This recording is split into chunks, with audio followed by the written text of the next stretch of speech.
Hello, Detroit and the world. Welcome to a very special episode of Authentically Detroit, broadcasting live from the Audio Wave Network studios on the Lower East Side here in the city, powered by the East Side Community Network and sponsored by none other than the Ford Foundation. Now a content partner to BridgeDetroit.com. I'm Orlando Bailey. And I'm Donna Givens-Davidson. I missed you, Donna. Hey, Donna. I missed you, too. It's been a while since, I know. Yeah. Thank you so much, everybody, for listening in and supporting our efforts to build a platform of authentic voices for real people on the east side of Detroit. We want you to like, rate, and subscribe to our podcast on all platforms. We drop a new episode every week, so be sure to turn on those notifications. Today, we are joined by two amazing journalists working and living here here in the city of Detroit. Olivia Lewis is a reporter and editor for BridgeDetroit. Olivia is a former Gannett News reporter. She covered social justice and opportunity for the Battle Creek Inquirer before transitioning to the Indianapolis Star to cover Hamilton County. Her byline has appeared in the Houston Chronicle and the Daily Press and Newport News, Virginia, among other publications. Lewis is a graduate of Hampton University and received her Master's of Public Policy degree from the University of Michigan. Olivia, for the first time ever, welcome to Authentically Detroit. Hi, thank you for having me. We're so excited to have you. Applause for Olivia. Also joining us again is Louis Aguilar. Louis is the senior reporter for BridgeDetroit. Aguilar previously worked for the Detroit News as a business and investigative journalist. He is a former staff writer at the Washington Post, Denver Post, Westward, Denver's Alternative Weekly, and Colorado Springs Gazette. He wrote a national column on U.S. Latino issues for the former Knight Ridder News Service. On today's show, we will be discussing two amazing long-form stories that Louis and Olivia wrote last week regarding the census results. Louis wrote a headline that said, "As Detroit's population keeps falling, how do we get here?" And Olivia wrote, "Why we live in Detroit and why we won't leave." Listen. If you have not read those two stories, head on over to BridgeDetroit.com to take a peek. We're going to get into the details a little later on in the show. But first, how is everybody? Olivia, I'm going to pick on you. How you doing? I'm good. I'm a little bit nervous because this is my first podcast, but I'm really happy to be with the team. So that makes me feel a little bit better. Good. She says she's nervous. I got to tell a quick story about Olivia, right? So Donna finds a way to mention almost every episode since it happened that I am now an Emmy Award winner. But Olivia and I are inextricably tied to that Emmy win because on American Black Journal, we had a conversation around, is the media getting the Black Lives Matter coverage right as it relates to all of the coverage that happened last summer in the wake of the George Floyd protests and around the world. And I interviewed Olivia Lewis and Kat Stafford. And so that's the episode that won the Emmy. So I would not have an Emmy if it wasn't for you, Olivia Lewis. Thank you. Can we get a round of applause? Yes. That's a tough act to follow. But Emmy, but Olivia wants to know, will you share spotlight with? I don't just mention it every time we're on the show. I mention Orlando's Emmy every time we're around anybody. It is so funny. I introduced him to somebody today and I said, this is the Emmy Award winning former employee and youth program member from Eastside Community Network, Orlando Bailey. So Orlando, I'm sorry. She's getting me back because y'all know, I don't know if you guys know this, but Donna is staff. She's a professor at the Columbia University. And when that happened, I found a way to mention that every time we were in the same space together. Yeah. So Professor Givens, what's that syllabus looking like? Givens-Davidson. What's on your syllabus oh my goodness, it is actually kind of nerve-wracking right now because, well, for one thing, I have to get ready to get back into teaching mode, but I'm super excited. One of the authors that I was working with last year is a man named Josiah Rector, who got his PhD from Wayne State University and is now at the University of Houston. And through Facebook, we became acquainted. And his dissertation that I used as one of the texts last year is now a book, Toxic Debt. And it's going to be published in April of 2022, but he's allowing us, you got the preview copy, to have the preview exclusive copy, and I'm able to teach out of this book. It is about, the environmental justice history of Detroit, toxic debt and environmental justice history of Detroit. Toxic. It's something we really, really need to have him on here. We got to have him on here. I learned so much from there, and I don't know where he got all this information. The amount of research he did in our city is really, really phenomenal. So we will be teaching from that. And another author from the University of Michigan is, I'm trying to feature local authors, local researchers who really understand our city. And I'm going to segue from that. Who from U of M? June Manning Thomas? No, it's not June Manning Thomas. It is The 50-Year Rebellion by Scott Kurashige, who used to be a professor at the University of Michigan. He says the only professor who actually lived in the city of Detroit while he taught at U of M. Love it. And so he is also in Texas. But we used his book last year. What these authors do is what our guests today do. And that is they ask the questions I want answered. They tell the stories I want to hear. And that's why I'm so excited. The reason when we used to do Fresh Off the Press, and we have decided to change that format a little bit, but the reason I always reference the two of you is because you are always telling the stories I wanted to hear and the stories that you don't read in mainstream press. So I really want to thank you for joining us. I'm really, really excited when Orlando said that you were going to be here. And I was like, yes, Louis Aguilar and Olivia Lewis. I'm always reading their stories. This is really, really great. And I think Detroiters need to know more about your work and how you got here and what your conclusions are beyond the edited short stories that you're telling. What's going on in your mind and what are your thoughts around that? So I'm excited.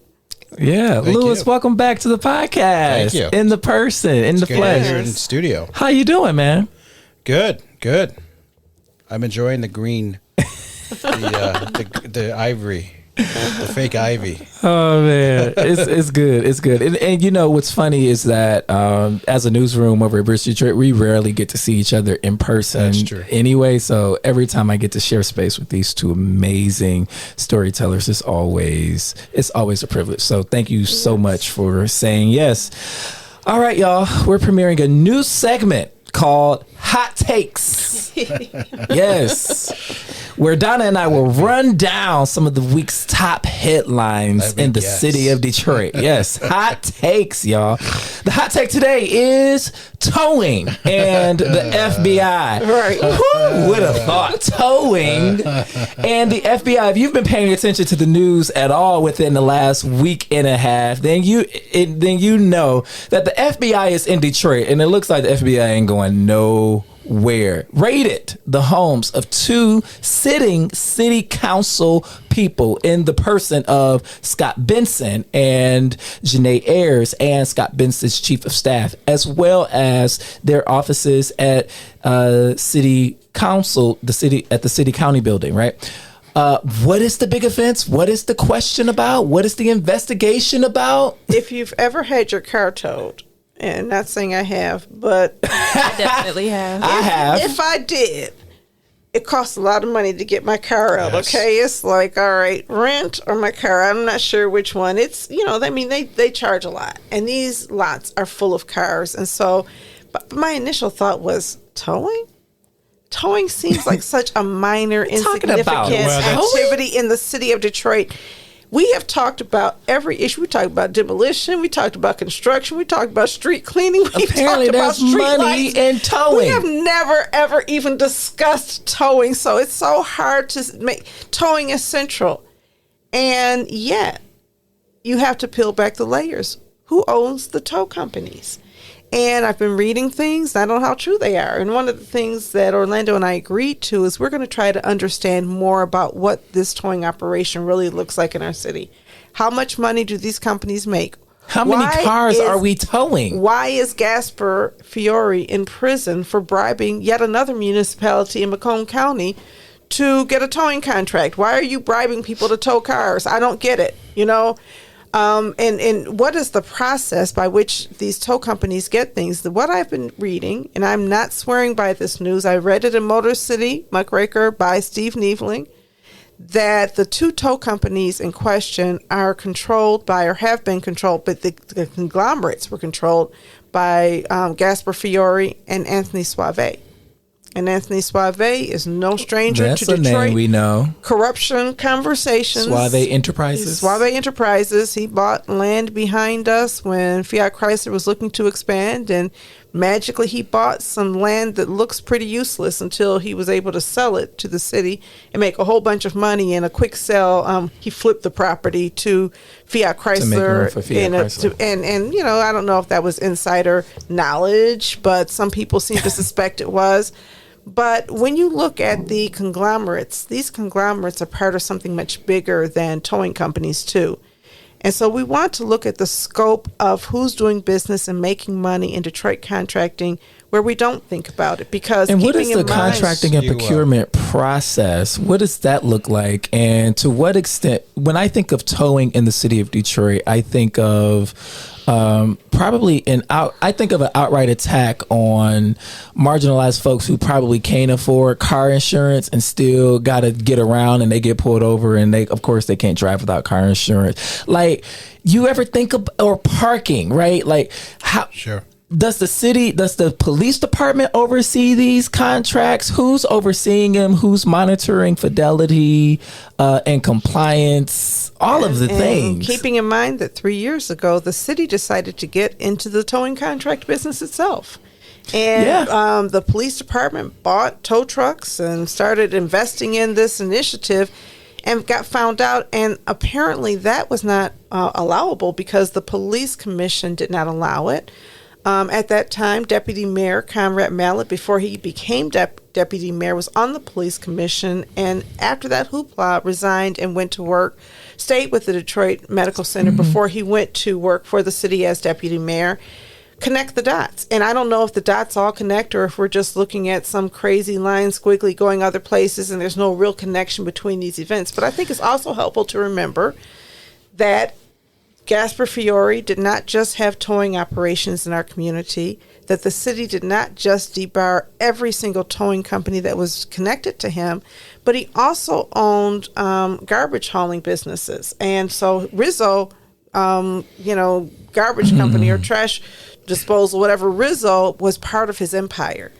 And when he went to prison, Rizzo changed its name to, what is it? Advanced Disposal. Advanced Disposal. That's a much more impressive name. It's advanced. Advanced Disposal. So we have our garbage pickup is now very advanced. It's very advanced. But the trucks were repainted so that they would not look like the Rizzo trucks. So when you think about this, though, think about what that means in our community. That one company had towing contracts and garbage removal contracts. And remember, the garbage removal was privatized from when public employees used to do it some years back.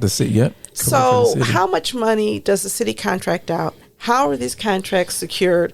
And how many industries are these two conglomerates controlling? And how much are Detroiters paying for this? So in addition to the contracts, right? So that's tax dollars, Detroiters' dollars going to these companies for these contracts. But if you're a Detroiter and you ever got your car towed in the city of Detroit, how much y'all pay? I'm just asking questions. How much you paying to get your car? $300, right? It's a daily rate. In cash, right. And the rate is compounded day by day. The longer it stays in there, the more expensive it gets. Who getting rich? Right. And when the floods happened and cars were stuck on freeways, people were being charged $700 to retrieve their cars, $900 to retrieve their cars. That's price gouging. And when you do it in the event of a, weather disaster, it just seems wrong. If I were to be the mayor of a city or a person controlling these contracts, it seems like I might want to negotiate something that says that we're not going to do the maximum harm to people when they're in the most vulnerable position. But they did it in 2014, and again they did it in 2021. And so there's a lot of questions. We don't know the answers. We are not investigative reporters. We're happy to be sitting with a couple. So that Lewis is an investigator. We're gonna drop this concept that maybe these things need to be looked at and speak to people who have been a little closer to this issue, because it is important that when you read that public officials, 44% of the sitting city council in 2020 has been indicted, Or investigated. convicted or investigated for corruption. 44%. And one thing I learned We is talking that about towing. we don't know, but see, I have to. We should caution once again that we don't know what Ayers or Benson or even Spivey at this point. We don't know what is the industry, the cause why they're being investigated. Ayers and Benson haven't even been charged with anything. right. So theoretically, it could mean that they're key witnesses and that their offices and homes were raided because they had key information to maybe what Spivey was up to. So, I mean, just to caution, I mean, I think we're all headed down this way because Mayor Duggan said a few days after the raids that it looks like it's probably towing. And that's the most public statement anyone has made about what these raids have been about, investigations about. But, I mean, obviously, people are going off of past experiences. And so, I mean, it is, at this point, just to be clear, it is a leap that no one has verified, really. Yeah. I mean, there's some sources that told the Detroit News that it was about towing.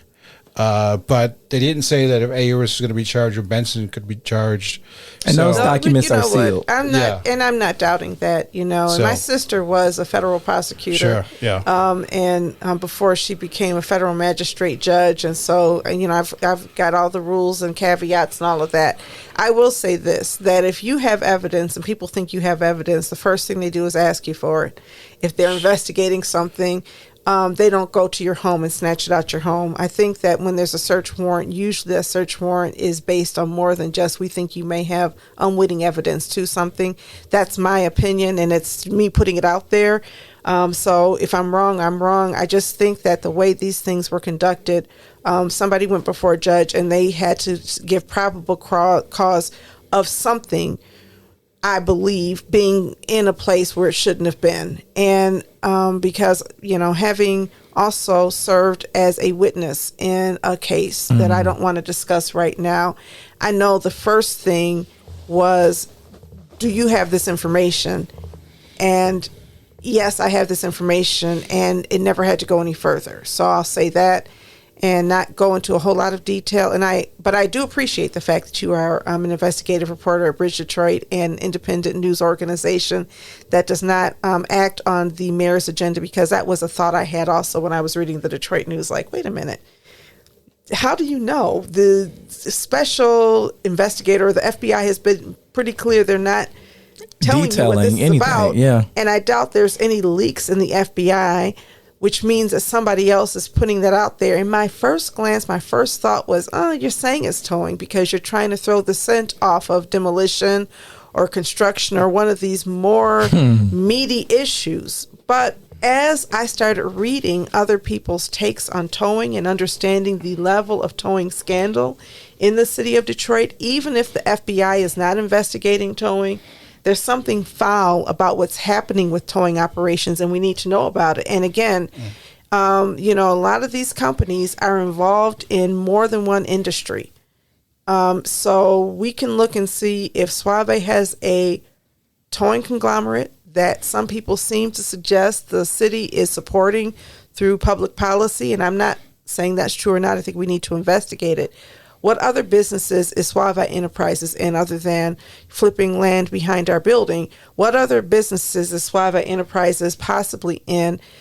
Because, that's not how it works. These aren't discrete, separate industries from what I'm seeing. And I think we would do well to understand where all of the dots connect. Sure. So one of the key things that you mentioned, which I think is part of the answer, you said that you and Orlando never even have discussed towing. And that's the key. Neither has the media. And one of the things is, as you probably know, the more secret it is, the more no one pays attention, the easier it is to develop this culture of graft. Of who has paid attention to towing contracts? I mean, I'm sure they're just contracts that are just part of the dozen you see almost every week on a city council agenda. They're passed without any comment. There's not even much public comment, and that's one of the keys to develop graft. Nobody's paying attention to the money. I mean, it just happens. It's an unsexy subject. Yeah, but it's one that affects so many people. I mean, I wish we can do a poll, and I think we will do a poll, like on social media or something, to figure out how many of our listeners or how many people just in the city who follow us on our various social media platforms have had an encounter with towing. Yeah. And it's bad too. I mean, it is a very unpleasant experience. I can tell you that. When I got towed, it was from my own apartment complex, and I went out the next morning. And at first, I thought my car had been stolen because I've had a car that was stolen before, and so I was like, "Oh my God, now another one!" But it turns out my car had been towed. Figuring out, like, okay, let me call the towing place to see if the car is there, and it was. Where was the towing place? Somewhere on the east side. I don't even remember at this point. Like, and these unmarked lots and stuff. I don't remember the name of the exact company, but when I showed up to say, like, hey, I really need my car today, like, I am late for work, they charged $300, and I said, well, I don't have it. And the lady was like, okay, well, how about you give me $150 instead? And she took the $150. Oh my God! But it was like, so you didn't really need to charge me $300. Oh my God! I need your negotiation skills. They were like, you know what? We need this exact amount in a cashier's check, and they didn't give me that latitude. No, so it was all cash. I thought you'd never been told, Donna Davidson. Oh yeah, sir. Disclaimer removed.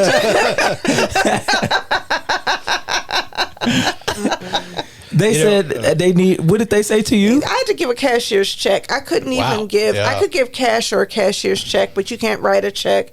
No credit card. And I just felt like maybe I was with a different. I felt dehumanized. I felt like the whole process was dehumanizing. Was that your experience? Yeah, but I have to tell you, when I grew up in Southwest Detroit, and it wasn't exactly a Boy Scout.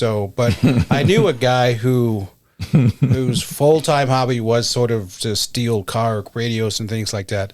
But he also had some sort of scam involving tow trucks where he would alert police at a gas station that had a towing truck to get there first. And I never really didn't know what the scam was, but I know it made him a lot of money.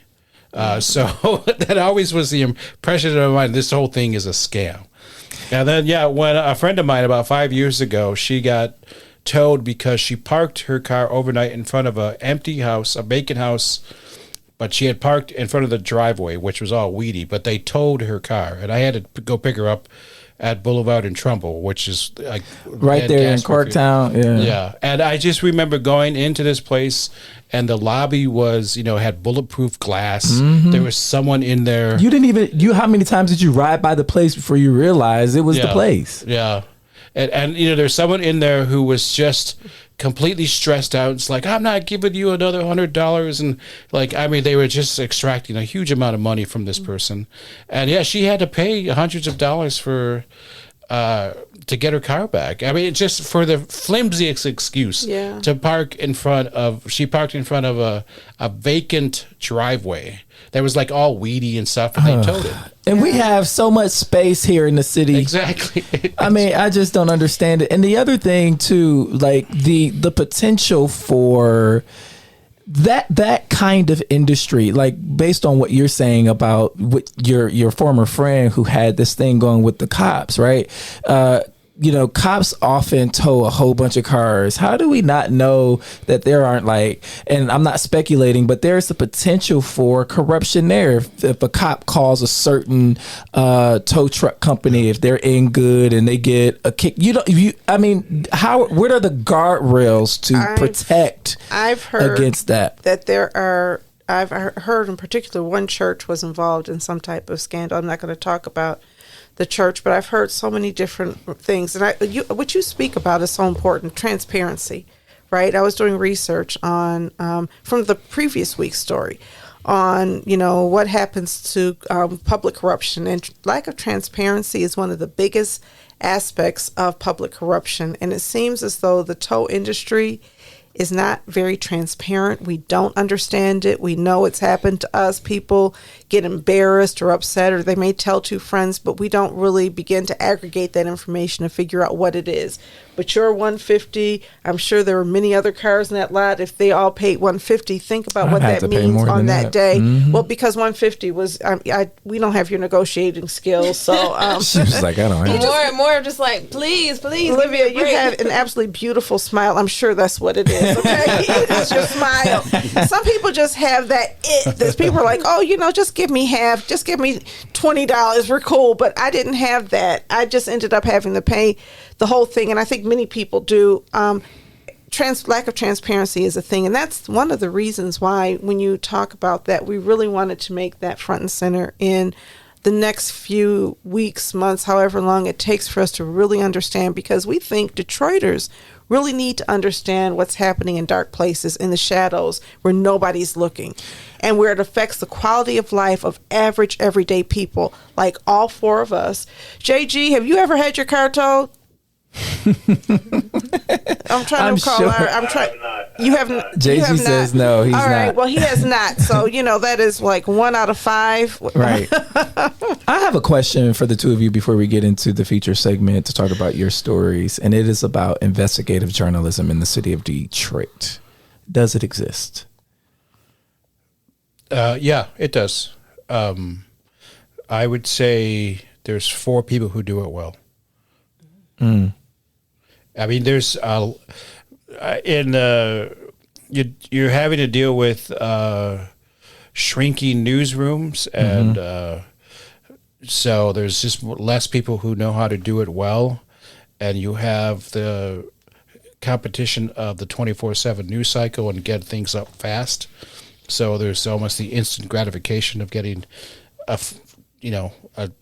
story that gets you a lot of reads of a new restaurant opening. So the resources and the dedication isn't always there. Yeah, I feel like we're in a much different climate in the city of Detroit. I remember growing up, even during the Kwame years, and even before that, and after that, investigative journalism was really, front and center in the narrative about the city of Detroit, and in print and in broadcast news. Sure, and I'm wondering, like, what has happened, because that's also an ode to increasing transparency and exposing and bringing to light things that take place in dark places, right? Yep.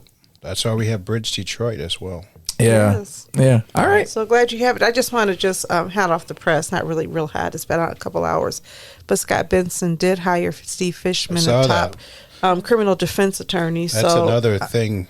So, he hired a well-known attorney who's defended other council persons in the past, but it's part of the sad routine where it sounds like he's going to let his lawyer speak for him, just like Gabe Leland did, just like Andrew Spivey Absolutely. has. They don't feel the they're smart. compulsion. That's smart, though, Lewis. That's what you do. From a legal standpoint, it's from a public official.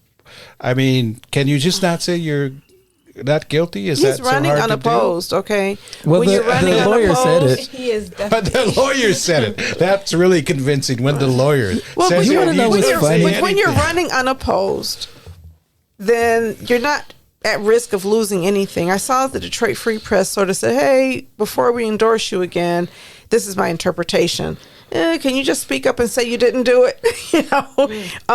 And because if not, we may not be able to endorse you again, is how I interpreted the editorial. It was really interesting.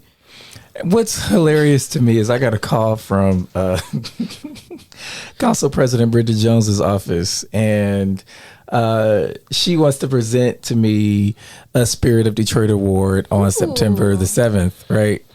Oh, that's a good time And I'm to like, be there. okay, so all of these names, though, that are going to appear on my Spirit of Detroit award.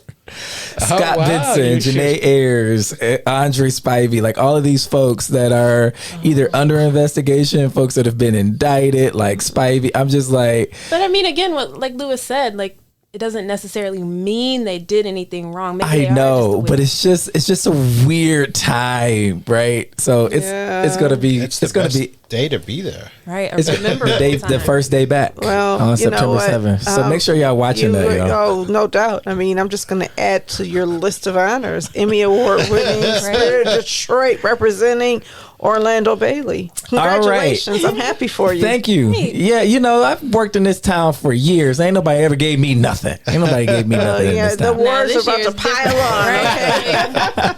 Watch out, world. That wraps up hot takes, y'all. If you have pieces that you want discussed on Authentically Detroit, you can hit us up on our socials at Authentically Detroit on Facebook, Instagram, and Twitter, or you can email us at authenticallydetroit@gmail.com.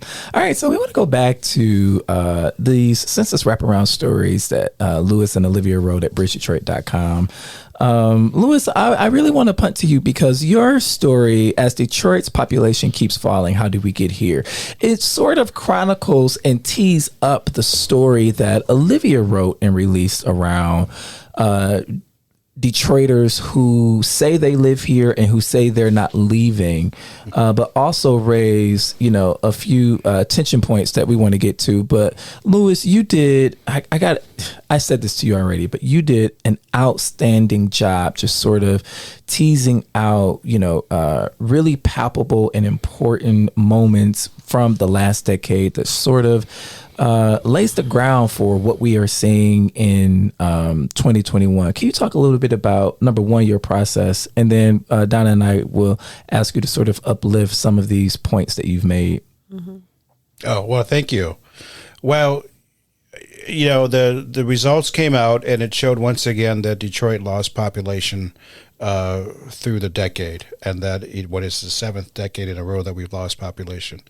But instantly, Mayor Duggan sort of came back and said he's going to contest that count, and he said that the Trump antics really meant that that the city's been woefully undercounted because the census count was cut by a month short. There was the pandemic, and those are all valid reasons, but there was much more than that. I mean, he really early on in his career, he really did stake his reputation. He dared the public to judge him on whether there was going to be population growth or not. Mm-hmm. And it just struck me that, we just went through, as always, just a remarkable decade in Detroit where we had a bankruptcy. We had gentrification and degradation almost happening at the same speed. Mm-hmm. I mean, there have been epic deals and epic loss in the same decade, and I just thought, and often you just see one of those narratives being played out in the media. Either you talk just about foreclosures, or you talk just about the rise of downtown. And I just thought it would be nice to show the two sort of paths that the city has been on and who it affects. So 2010 is when Dan Gilbert moves to town. It's the first wave of tax foreclosures.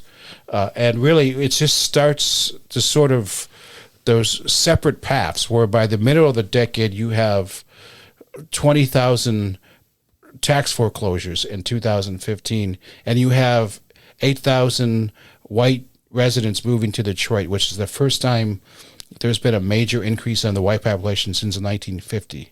So, and I remember I actually did that story for the news when we figured out that, wow, there's been a huge increase in the white population.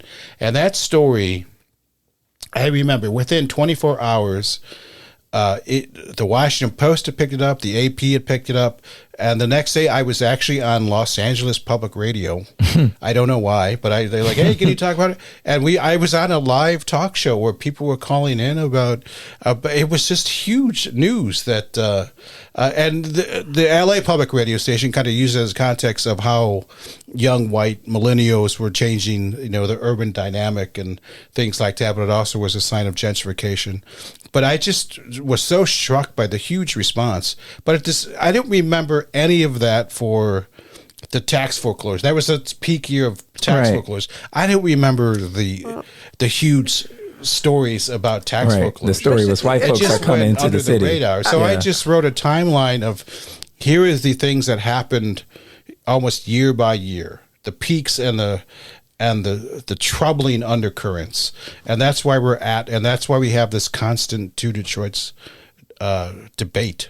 Well, I have a couple questions. The mayor seemed kind of shocked by the census results, but I've been looking at census estimates for the past few years, and there's absolutely no estimate I ever saw that did not show Detroit losing population. Was he looking at other numbers? I mean, you have to ask him. The thing is, though, he hasn't said that. He hasn't dared the public to judge him on population growth for a few years now. So he's figured that out. I'm just saying that, the reality is that it's kind of disingenuous to me. The second thing is, it seems to me as though the two Detroits are not just happenstance. They're not happening, in parallel without any type of connection. It feels as though one Detroit is happening at the direct expense of another Detroit. Ooh. Like there are policy decisions that are being made to facilitate one Detroit at the expense of others, when your entire housing strategy is building up wealthy Detroit while stabilizing subsidized housing. When you understand that most affordable housing in Detroit is deregulated, it is naturally occurring, it is not part of any system, and you have no plan at all to stabilize that market, even while tax foreclosures are happening unabated for about 7 years before somebody wakes up and says, wait a minute, maybe we should think about doing something from a philanthropic standpoint. And then slowly you begin, to get these laws changed. But you had so many years where nobody was trying to do anything. And to some extent, that freed up land, it freed up the population, it pushed people out. And I'm not saying it was intentional always, but I do think that you cannot disconnect public policy. You can't say that spending money to incentivize people moving downtown did not come at the expense of people moving into neighborhoods. You cannot say that creating 10 strategic neighborhoods did not come at the expense of all of the other neighborhoods, when you decided that you were going to, all of your philanthropy and all of your resources are really tied to investing in not just the growth of those neighborhoods, but the gentrification of those neighborhoods. And why do I say gentrification? Because your measurement of success, if your measurement of success is housing values and property values increased, and that's how we know we're successful, that's gentrification. Okay. If you're not also saying, let's look at well-being of people living inside these neighborhoods. Let's look at condition of housing and stability or whatever, or levels of poverty of people who've been here for more than 5 years. Really what you're facilitating is gentrification. And so you look at these neighborhoods and you say, look at the growth. And or just letting homes deteriorate. Lewis, like you wrote a story about demolition and the lack of public resources, not demolition, but home repair and a lack of public resources for residents to fix their homes. People can't live, and people will not stay in homes that are literally deteriorating. Let me quote you to submit. And where there's a water shutoffs also happening at the same time. That is a direct policy decision where, from what I can tell, the city Duggan really thought, well, if we shut it off, they're pay up, basically. I mean, that really was, it wasn't an understanding of, wow, we need to help them. We need to figure out, we just can't, but really the policy was, well, they're going to pay if we shut it off. This is what you said. You said You said Black Detroiters say wealthy white residents are the main beneficiaries of the city's ongoing revitalization, according to a survey by the University of Michigan Detroit Metro Area Community Study, DMACS. Overall, a third of Detroit residents view the quality of life in their neighborhood as staying the same, while the rest are evenly divided between perceiving their neighborhoods as improving or declining. That's the 2016 fact. Just to sort of cement what you and Donna are saying about growth in areas at the expense of the lowest of the low in our city. But I want to push back a little bit on whether or not the mayor believed if we should cut people's water off, they are going to pay up. I believe that it was less than that. Than if people don't pay, they don't deserve water. I think that there was this belief or this moralism around you have to pay your fair share and whatever. And so, and I say that because, if GM had a water bill that they weren't paying and we didn't have the same policy response to them or other corporate sectors, and when there was evidence that people didn't pay, there was also a real hesitance to create water affordability plans and other plans that would make it possible for people to pay up. Yeah. I mean, the mayor is a very intelligent person, and he can do math, and he understands that if you're making $12,000 a year, your water bill is not affordable, and some of the things that you have to do to access water are not available.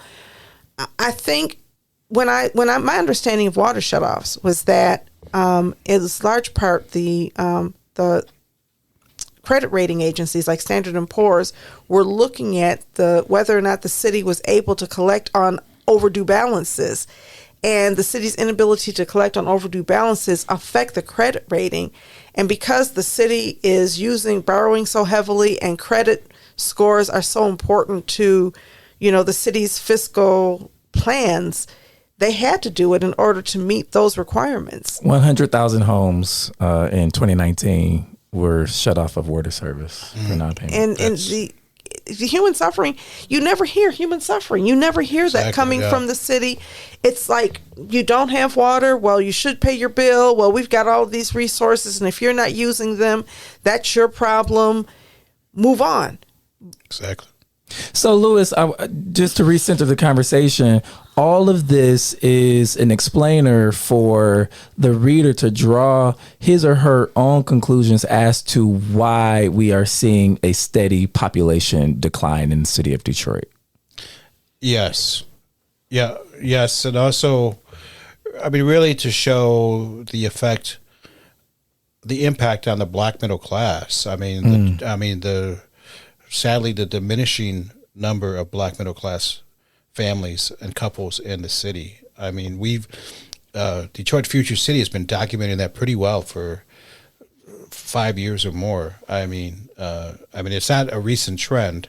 And so, even if somehow Detroit successfully challenges census count, and it shows at least there's been far less population loss than what we have now, you still can't deny that there's a problem with keeping the Black middle class in the city. Now, that's a huge problem. That deals with housing, that deals with schools. I still wrestle with, I'd want to show these facts to show, obviously, the patterns, the truths about things, the long-term patterns.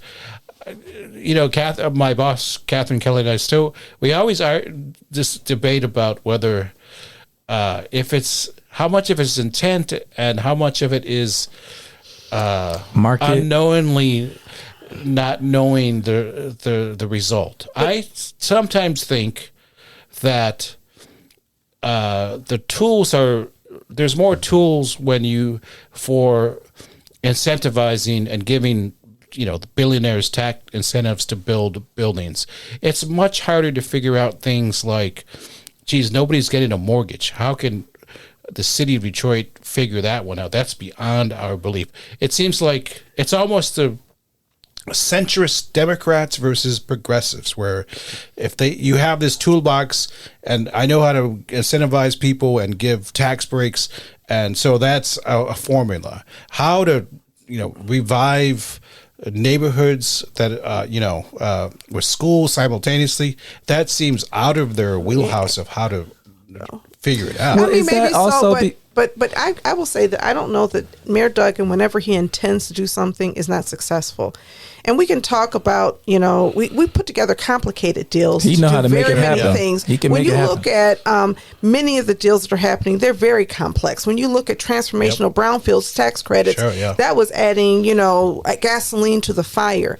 When the mayor wanted to change car insurance policies, what did he do? He went to Lansing. He went to Lansing. He created an insurance in the D, and when that didn't work, he created, this pool of people that he sent to Lansing to carry out his wishes while doing a lot of lobbying. And so I think that the intent may not be neglect, but the neglect is because you don't have an intent to take care of a system. And that's what I'm saying. What I'm saying is that we have a downtown development authority. We have a decision that we're going to target certain neighborhoods. We have a decision even that our whole housing focus is multifamily housing, not family housing. So multifamily housing, which is usually studios, 1 and maybe 2 bedroom units that we've built up all over the city. So you can't have no kids. That's your priority. Yeah, exactly. Yeah. And if that's your priority, then you put all of the public purse behind that priority. There are things that people have said, look, Mayor Duggan has moved mountains, and we can't give him credit for all of the changes he's helped usher in to Detroit and then not give him accountability for all of the things that didn't happen. Yes, is it hard? Does that mean we've got to change systems? Would it be hard for him to go to Lansing and say, listen, we've got to do something about these tax foreclosures because people are losing their homes? Would it be hard for the mayor to say, we've got to do something about our water affordability issue because people don't have water and people are really, really struggling? Would doing that come at the expense of something else? Yeah, probably. But it is a matter of priority. I'm not assuming that he's sitting anywhere saying, let me hurt poor people. Sure. I don't believe he wants to hurt poor people. Yeah. But that's not the point for me, you know? Olivia, your lead is compelling. It says, Black people are leaving the blackest city in America, according to the latest census data. I mean, you came out the gate, homegirl, swinging. You understand what I'm saying?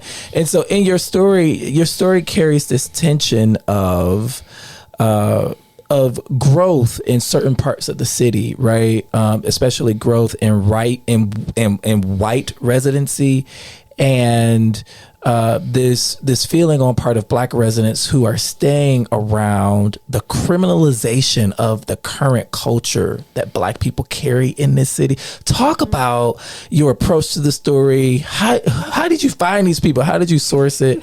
And so this story, I've actually gotten a lot of hate mail for this story. I'm sure.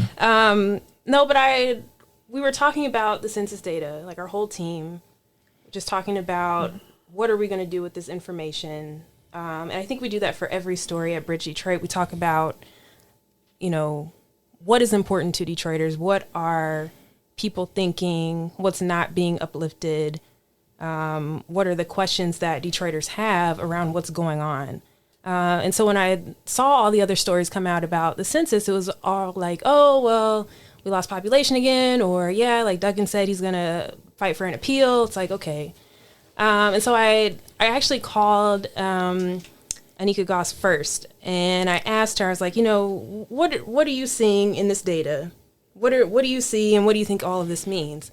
And, she was actually the one who was kind of like, you know what, Olivia, I think it's a bad approach to think that Detroit is trending more white.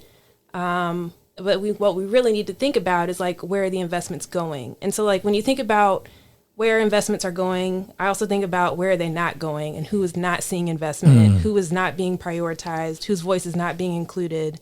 And then what does that mean overall for the city? And over again, it was like, well, the people who feel like they're not being invested in, people who feel like they don't have a voice or feel like they're not being heard or included in the conversation are Black Detroiters. And that just makes no sense to me when it's the blackest city in America. Like, none of it makes any sense. And so it was like, okay, let's talk to Black Detroiters who grew up here, have been here, and then a couple of Detroiters too who grew up here, maybe they left for a little bit, and why did they decide to come back? So it's not just, it wasn't, I didn't want to turn the story around to be like, well, why are all of you people leaving? You know, like that just seems problematic. Like, it's not going to help solve anything. It's not going to answer any questions. It's more of like, why are you here? And why do you care about Detroit? Like, why is this a place that you want to be? Because I feel like that's the question that never gets asked. What were you hearing when you asked those questions? You know what I really love about Detroit and Detroiters is that they have so much pride in the city. And I say they because I didn't grow up in Detroit. Mm-hmm. I have a lot of family ties here, but I didn't grow up here. And so I'm also one of these like outsiders that I'm talking about in the story, where it's just like, when you see people come into a city, like there's this level of respect that we're supposed to have for people who have been here and have been done to. And the more I talk to people, it's like the more that they brought that up, and that they felt like there was just this over and over again, like just this disrespect that was happening. And to see that and to hear people talk about that and to be so passionate about the city still, and then like say like, I still want to be here. I want to participate. I want to raise my family here. Like, that's really important. And so I think that we need to really listen and uplift and encourage people who are talking about those things. Head over, y'all, to BridgeDetroit.com to read both of these amazing stories in long form. One of the people that you talked to, Olivia, is a documentary filmmaker, Michael Gray, and he talked about how hard it is to live in Detroit and to stay in Detroit, citing even, not just the financial strain, right? We talk about car insurance, we talk about high property taxes and things like that, but also the cultural extraction that he is experiencing in certain spaces. And we're talking about Census, right? And you found a way to put that in there. Why was that important to make sure that was amplified and uplifted? Yeah. I think because culture is just such an important part of a city, of a people. It sets the tone for the place and the space. And so when we ignore all of that, like that, I think that itself is a part of displacement. And so I do think it was important because all of the Detroiters I talked to talked about the culture, and like they were like, I love my city and I love it because of these reasons, or I love it because of my family, or it was all of these things that they talked about. Or it's like, this is really important, and so we're going to share it, not because I think it's important or because it made me feel some type of way. It's because they said it makes them feel some type of way and that it's important to them. When you look at where bike rentals are putting mogos. The mogos, yeah. When you look at where a lot of amenities are going into the city, it's not where long-term Detroiters live. And when you look at where a lot of amenities that are built up, it's not the kinds of stuff the long-term Detroiters want to see. And so I think there is that mismatch. I was at my book club on Sunday. We were talking about Detroit of our childhood, and I grew up in the 60s and 70s. Detroit was Eatonville. Okay, if you read Zora Neale Hurston, you understand that she grew up in a community in Florida where despite rampant, raging racism of her time, she grew up, surrounded by Black success, by Black leadership, by Black people who felt fully empowered. And that's who Detroit was. I attended one meeting. This was about 5 years ago. I attended a meeting at the city in the Planning and Development Department. And the only other person in the room who was not white was Indian. There were no Black people in the room.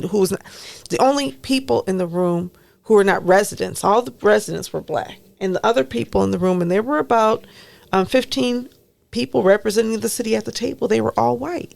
And I was like, this is a different experience. And so we were explaining things. And there was one public official who was talking because people said, bus routes were removed from my neighborhood. And my mother, who's 81 years old, has to walk a mile to get to a bus stop. But you put in bike lanes. And he said, well, bike lanes are good and they're healthy. And, bikes are less expensive. She said, so should my 81-year-old mother ride a bike to the doctor? What are you saying to me? it's that disconnect. He's not even being intentionally dense. No, this person, is routinely not listening to people in Detroit. But why would you make decisions? If you drive down Kercheval right now in West Village, you got to ask yourself, whose idea was this? I cannot imagine any long-term Detroit in West Village was like. Well, I was there. I was there during that planning study process, and let's just, I'm just saying that these are things that are happening even right now on Connor. There's bike lanes that are happening, and Connor is being reconfigured, and we're right here. I work right here. And nobody sent me a single diagram explaining how they're reconfiguring Connor Avenue, what it's going to look like, why it's taking so long. But what I do know is that one lane is going to be the bus express lane or whatever they call that. And the other lane is going to be, for through traffic. In a street where you have a truck transit station right at Connor and Jefferson, and the St. Jean is closed. Truck traffic behind us for all of this industrial uses, and St. Jean is closed. So it's like, so Connor's already crazy. Getting to work is going to be a nightmare when all is said and done, and that's how Detroiters sort of feel this powerlessness, like somebody is making decisions and they're not asking. Olivia, can I ask you this question? And Louis, I would love to get your perspective on this as well. Donna, jump in too. Is in the sources that you quote in the story, Olivia, also have this heightened palpability of wanting to stay to benefit, right? Like there's stuff that's coming that's going to be beneficial to us if we wait. And it was almost as if some of them were pleading and like, yo, just sort of hang on in there because we're going to be able to benefit and we don't want to lose the what's coming?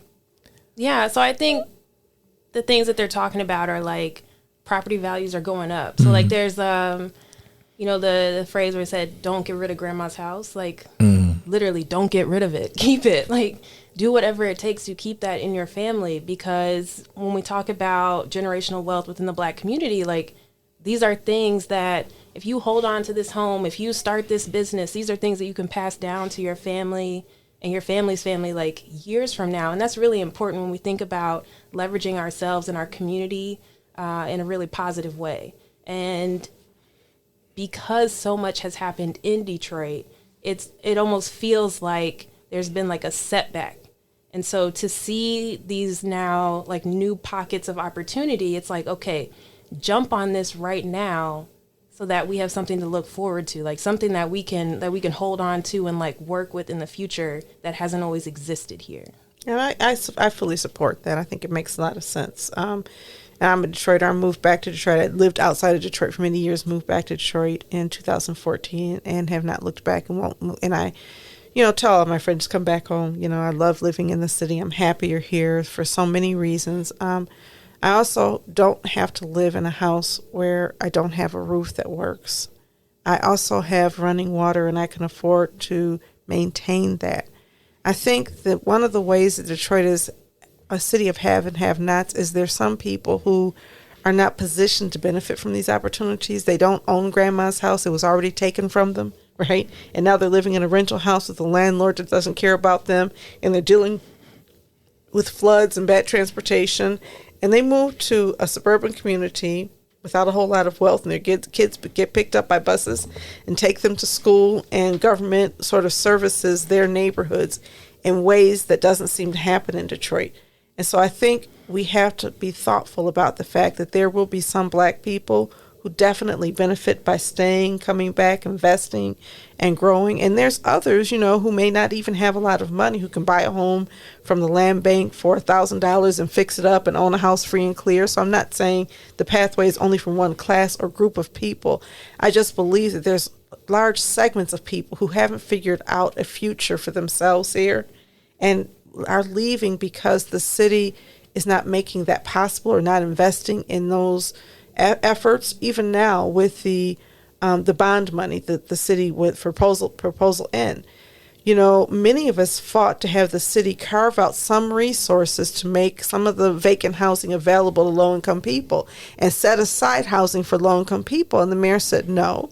And the mayor actually said at one point we were talking about home repair, that it is not the job of city government to be responsible for that. And so when you look at what's happening in our communities, I agree some people have to fight, but do those people did you talk to anybody who really doesn't have that sense of opportunity or can't connect to the have future? that fight in them? Yeah.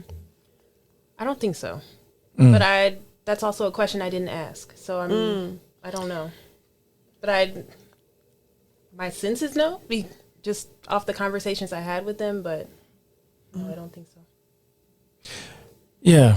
The angle was different, right? Because we had so many stories on the black population exodus, and so I get it. I mean, it's a great story and it's a great angle. I don't mean in any way to detract from that angle. Well, that's okay. There were a lot of people who were upset. I don't mean to detract. I just mean that, like everything else, there's probably multiple stories on this, and one story might be former people who used to own homes or whose water was shut off or whatever, or whose landlords deprived them of something. Those people have a different path and a different perspective, because Detroit is such a complex community that there's no one narrative for all of us. But we're also citing the Detroit Future City Report that specifically talks about black middle class flight.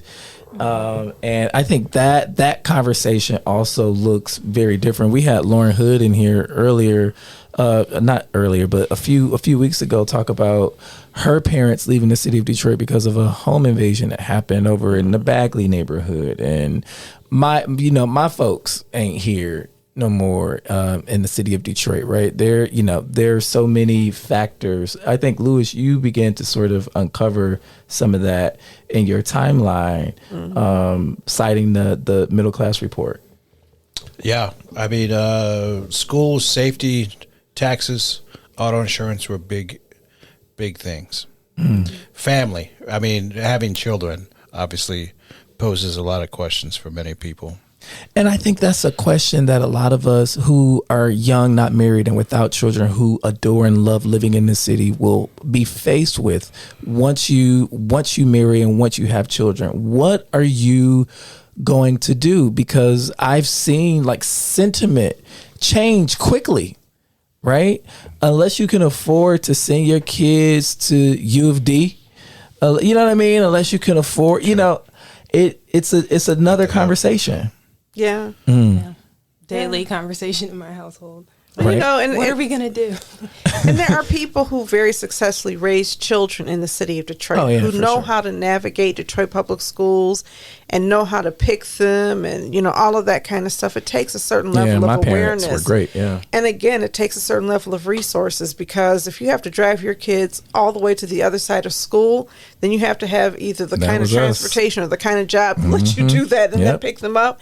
And so I think that the situations are complex. There are people who've just moved out. A lot of Detroiters grew up watching TV and seeing people who lived in suburban communities have so many amenities they didn't have, like, being able to shop next door and certain types of features, and they're not willing to struggle through the city's improvement in the same way that the urban pioneers are, trying to take back Detroit back. And even those people, in a lot of instances, it seems to me that during the pandemic went back home to their mother's places and didn't really stay. And so I just think it is a complex story. It's a great question about why Black Detroiters aren't staying in the blackest city in America. Yeah. Olivia, I got one last question for you, and I know we got to wrap it up, but you sort of get at this uptick in white population, and specifically white middle class, in areas that we all mentioned before, Donna mentioned before, where we have significant white populations and Black folks and Black culture still residing in those areas. And some of the sources sort of outline how their very existence, like within their own culture, is being policed and criminalized. Talk about that. Yeah, so it's disheartening to hear people say that they don't feel safe, don't feel wanted in a place that has really been their own for so long, or that also just like the criticalness that seems to be like coming from, I guess, quote unquote, new Detroit, but like it's like this critical feeling of like you can't be yourself in a city. You can't stun on Jefferson, like, right? You can't, like, just, yeah. What is that like? And so it just seemed like an important piece to highlight because every person I interviewed talked about that. Every single person. There's certainly more to unpack from both of your stories. I mean, they were so comprehensive and so good. We want to give our very special thanks to Louis Aguilar and Olivia Lewis for joining us from Bridge Detroit. Head on over to BridgeDetroit.com to check out those stories, guys. Thank y'all so much for being on the show. What an amazing conversation and amazing journalism and storytelling on part of both of you. Thanks for inviting us. Thank you all. Yes, thank you. Yeah. All right. So if you have topics that you want discussed on Authentically Detroit, you can hit us up on our socials at Authentically Detroit on Facebook, Instagram, and Twitter, or you can email us at authenticallydetroit@gmail.com. It is time for shout outs. Donna, you got any shout outs? I do. I want to shout out Catherine Douglas and our team in the community organizing and planning for hosting 2 events. Well, the one event, of course, that we wanted to talk about is overdose prevention fair that we had today to really try to raise awareness of overdose prevention. 2 people who are in our staff have been touched by drug overdoses. And we don't talk about it happening in the Black community, but it's still happening in the Black community. And we need to talk about it. So thank you, Catherine and team, for raising awareness. I also want to shout out Congresswoman Rashida Tlaib for showing up here on Saturday and bringing with her Bernie Sanders and Andy Levin. The Senator Bernie. And Senator Bernie Sanders, Andy Levin, and Debbie Dingell for the Build Back Better, rally to try to get people to support the infrastructure bill. How amazing that they were here. Thank you, Orlando, for putting on your press badge and showing up on Saturday and stepping in, and also Nicole Perry for doing the same. And I want to, just shout out once again, one last time, my friend Steve Hood, who passed away. I attended his funeral on Saturday, and it was a beautiful homegoing. So shout out to Plymouth Church for sending him away with so much beauty. Despite it all, we were outside in the hot sun under tents, but we had an opportunity to hear from young people who he had touched and family members and friends over the years. Wow. All right. And I would like to give a shout out to a couple people, actually, 2 Detroit historians. One is Jermon Jordan, a fan favorite here at Authentically Detroit, who is now on the faculty at the University of Michigan. That should probably be a shout out to the University of Michigan for deciding to learn and teach something about Detroiters in a real way, because nobody does it better. And also to Ken Coleman, who wrote a story about the KKK bombing of the buses in 1971. Love Ken Coleman, man. My husband, Kevin Davidson, moved to Pontiac in 1971, and he was directly impacted by that, as well as severe racism and threats and name-calling by white residents on his way to and from school for the first couple of years when he moved there. So it's great for Ken and Jermon to raise our history and let people know. All right. Awesome. Let's Thanks. give a shout out to the teachers who are now going back to the classroom. Oh, yeah. All the kids. JG, shout out to you. Teaching on the front lines. Exactly. Olivia and Lewis, any shout outs you going to give? I'm going to give a shout out to my mama. Hey, Ma. She was here for 3 weeks. Right. She was here for a while. So shout out to her. Lewis, what about you? Yeah, I'd like to give a shout out to my friend Dr. Craig Wilkins, who just received tenure at the University of Michigan School of Architecture. Hey. He lives in Detroit. Yeah, shout out to him. That's dope. I would like to shout out a young person that I've been having some conversations with, who I'm so impressed with, Hakeem Witherspoon. He just graduated from Michigan State last year, and he has a degree in journalism, like us. So congratulations. Yeah, I've been talking to him. I'm like, man, what a bright kid. Also, I want to shout out that on Thursday, I will be participating in Detroit is Different, Kyrie Frazier's A Studio series that happens every Thursday.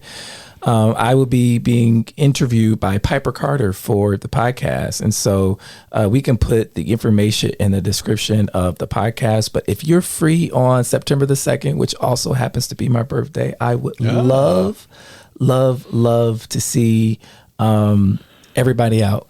And shout out to Dr. Eddie Connor, who I was able to have lunch with today, and talking about Black male mental health, among other things, which is, super, super important to me. So. Sorry. All right, we're good. That's gonna I've do been it. working at my computer, man. I know. Come up for air, Lewis. Come up for air, my brother. That's gonna do it for this episode of Authentically Detroit. Thank you for listening. We want you to catch the wave.